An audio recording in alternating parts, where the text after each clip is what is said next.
Assalamualaikum warahmatullahi wabarakatuh. Apa kabar sahabat-sahabat semua? Alhamdulillah kita masih bisa ketemu lagi di channel ini. Mudah-mudahan kita semua selalu dalam keadaan sehat walafiat. Oke, sebelum mulai, kita kirim salam dan sholawat dulu buat baginda Nabi Muhammad SAW. Semoga kita semua selalu dapat syafaat beliau di hari kiamat nanti. Allahumma sholli ala sayyidina Muhammad wa ala ali sayyidina Muhammad.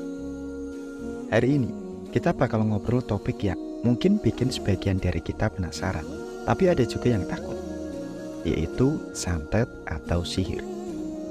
Kadang-kadang kita suka dengar cerita-cerita serem tentang santet yang bikin kita takut sendiri. Tapi tenang aja, santai dulu.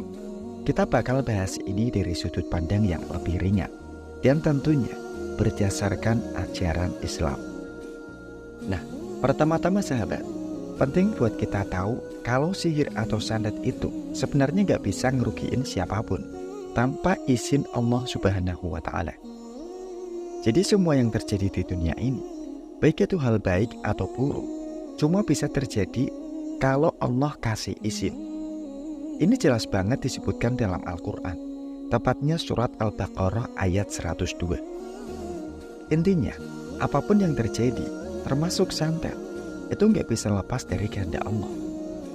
Jadi kalau kita merasa kuat dalam iman, insya Allah kita akan selalu dalam perlindungannya. Nah, ada banyak orang yang merasa takut atau cemas berlebihan karena isu santet ini, terutama di daerah pedesaan. Saya pernah dengar cerita, ada orang-orang yang nggak berani tidur di rumah sendiri, atau bahkan tidur sampai larut malam cuma karena takut diserang santet. Apalagi kalau pas lagi hari-hari tertentu di kalender Jawa, kayak pasaran Wage atau Pon, yang katanya sering banget dipakai buat aktivitas santet. Tapi sahabat, rasa takut yang berlebihan itu sebenarnya justru bisa bikin jadi celah buat sihir masuk. Kenapa bisa gitu? Karena ketakutan yang berlebihan bikin mental kita nggak stabil. Emosi jadi nggak terkontrol. Dan kita jadi gampang banget dipengaruhi sama hal-hal negatif. Kalau kita udah ketakutan duluan, pikiran kita udah kebayang yang serem-serem. Dan justru itu yang bikin kita jadi target empuk buat sihir. Jadi sebenarnya yang bikin kita lebih rentan itu bukan karena sihirnya, tapi karena ketakutan kita sendiri. Ada cerita menarik dari seorang mantan dukun santet yang sekarang alhamdulillah udah tobat dan kembali ke jalan Allah. Dia bilang, buat nyantet orang yang selalu tenang, berpikiran positif, dan gak gampang takut, itu susah. Orang yang selalu berzikir, dekat sama Allah, dan hatinya selalu tenang, itu kayak punya benteng pertahanan yang kuat banget. Jadi kalau ada orang yang mau nyantet, itu harus berusaha keras dulu buat ngerusak ketenangan pikiran orang itu. Terus mantan dukun ini juga cerita soal beberapa hewan yang katanya bisa jadi penangkal sihir. Ini menarik banget sahabat, karena ternyata dalam pengalaman dia, hewan-hewan ini punya peran penting dalam menghadang santet. Nah, kira-kira hewan apa aja itu? Mari kita bahas satu persatu. Yang pertama, kucing. Hewan pertama adalah kucing. Nah, kalau sahabat punya kucing di rumah, mungkin hal ini bisa jadi perlindungan tambahan. Mantan dukun ini cerita, kucing itu bisa menghancurkan sihir yang ditabur di sekitar rumah. Misalnya ada sihir yang ditaburi di depan rumah, atau ditaruh di pintu, pagar, atau tembok rumah. Kucing dengan instingnya bisa ngerasa ada yang gak beres, dan dia akan kencingin tempat-tempat itu. Percaya nggak percaya, dengan kencingnya itu, kucing bisa ngerusak sihir yang ada di situ. Yang kedua, ayam jantan. Mungkin sahabat sering dengar kalau ayam berkokok di malam hari. Ada yang bilang itu pertanda nggak baik. Tapi mantan dukun ini bilang justru sebaliknya. Setiap kali ayam jantan berkokok, terutama di malam hari, itu tandanya ada malaikat yang turun ke bumi. Jin dan setan gak berani mendekat kalau ada malaikat. Jadi kalau di rumah sahabat ada ayam yang sering berkokok di malam hari, ini bisa jadi pertanda baik kalau ada malaikat yang lagi patroli dan melindungi rumah kita dari gangguan setan atau jin. Yang ketiga, merpati. Hewan ketiga adalah merpati. Menurut cerita mantan dukun ini, merpati juga bisa jadi tanda kalau ada malaikat yang turun.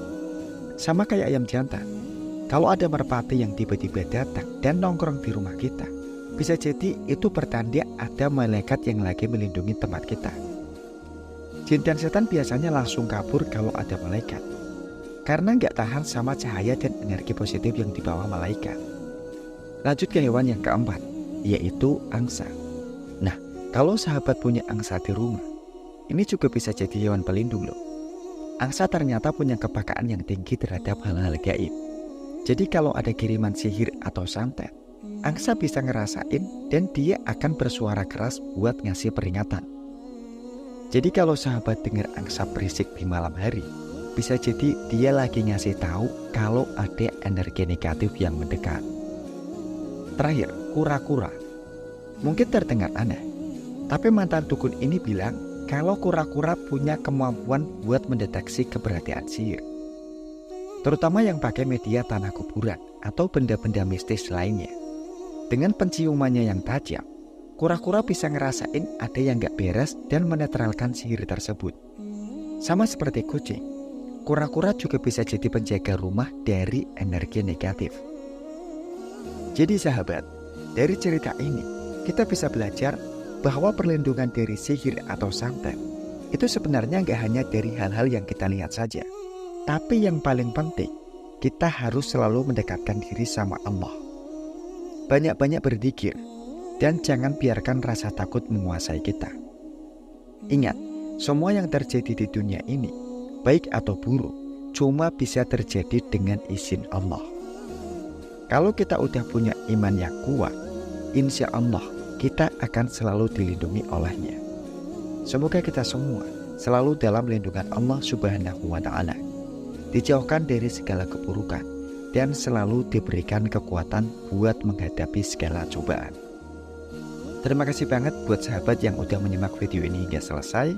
Mudah-mudahan kita semua selalu sehat, rezekinya lancar, dan segala urusannya dimudahkan oleh Allah Subhanahu wa Ta'ala.